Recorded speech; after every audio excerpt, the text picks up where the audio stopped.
पेश किया गया। मालिनी ने कहना शुरू किया, महाराज, आपके राज्य में राजकुमारी का कहीं सुराग नहीं मिला। इससे साफ है कि वह किसी ऐसे देश में चली गई है जो 7 समुंदर पार है, और यह भी हो सकता है कि वह ऐसी जगह हो जिसके बारे में इंसान सोच भी नहीं सकता। राजा ने बेचैन होकर पूछा, तुम्हारी क्या योजना है? पहले तो आप लकड़ी का एक संदूक बनवाएं, फिर उस संदूक पर जस्ते की चादर मंगवाएं। संदूक इतना बड़ा हो कि मैं उसमें बैठ और लेट सकूं, और मेरे साथ 9 दिन की खुराक भी रखी जा सके। जब मैं उसमें बैठ जाऊं तो आप उसका ढक्कन मजबूती से बंद करके खुले समुंदर में फेंक देना। राजा को जहां भी जरा सी उम्मीद नजर आती, खुश हो जाता। उसने उसी वक्त संदूक तैयार करने का हुक्म दिया। फिर मालिनी को संदूक में बिठाकर 9 दिन की खुराक उसमें रख दी। उसके बाद ढक्कन अच्छी तरह बंद करके संदूक समुंदर में फेंक दिया। समुंदर की लहरें जल्द ही संदूक को खुले पानी में ले गईं। संदूक दिन रात पानी की लहरों पर डोलता और बहता रहा। आखिर एक दिन सुबह के वक्त समुंदर के किनारे मछुआरों ने पानी में जाल फेंका तो उनकी नजर उस संदूक पर पड़ी। यह तट उस देश का था जहां अर्जुन का महल था। मछुआरों ने रस्सियों की मदद से उस भारी संदूक को किनारे तक खींच लिया। संदूक को खोलकर देखने का शौक सबको था। जल्दी जल्दी ढक्कन उठाया गया। देखा तो अंदर मालिनी बैठी थी।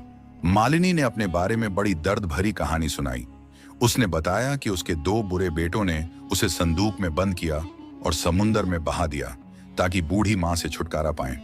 मालिनी अपनी कहानी सुनाती जाती और साथ साथ रोती भी जाती।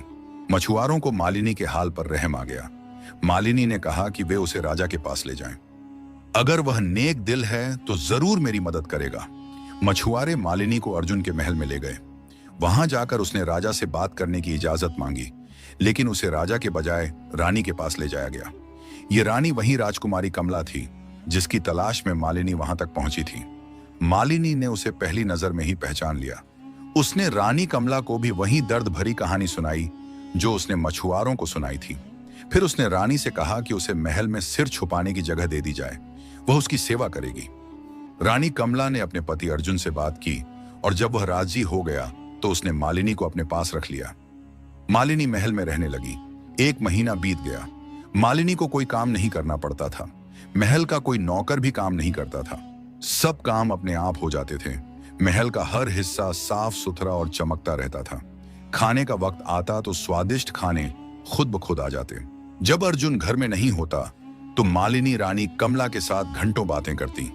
वह रानी से कुरेद कुरेद कर पूछती थी कि घर का काम कौन करता है, बाजार से सामान लाने वाला कौन है, बर्तन कौन साफ कर जाता